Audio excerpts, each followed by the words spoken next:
Tales by Title: Hope. Neighbor Downstairs. Madame Olisa lived in a cozy two-bedroom furnished apartment with her two sons Johnny and Sonny. She took the responsibility of taking care of her two sons when her husband passed away. At every morning, Madame Olisa woke up at 4 a.m., the darkness outside a stark contrast to the warmth of her kitchen. She started the day with a healthy breakfast, cooking up a storm while the boys slept. The aroma of fresh pancakes filled the air, a comforting ritual signaling the day had begun. As the sun rose, Madame Olisa chopped up the kitchen, swept the living room, tidied up the bedrooms, and got the boys' uniforms ironed and ready. Johnny in secondary school needed help with his homework, while Sonny in primary school required a bit more hand-holding.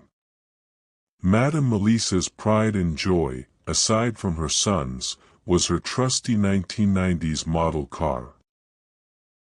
She inherited it from her husband, and it had become a symbol of her independence.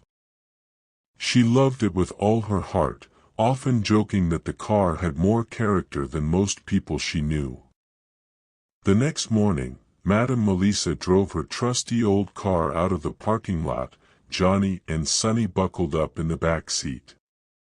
She dropped them off at school, waving goodbye as they hopped out onto the sidewalk.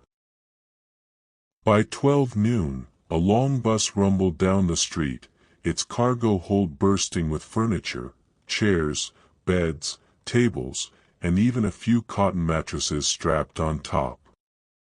As it pulled up to the apartment complex, a lady stepped off the bus, calling out to the driver, "Driver, driver, please stop there, stop there. We're going to pack the things into the house." The lady, stylishly dressed and carrying a suitcase, began directing the movers as they unloaded the bus. As Madame Olisa returned home with Johnny and Sonny, she pulled into the parking lot, only to find a sleek white Camry parked in her usual spot. She raised an eyebrow, wondering who the owner of the shiny new car could be.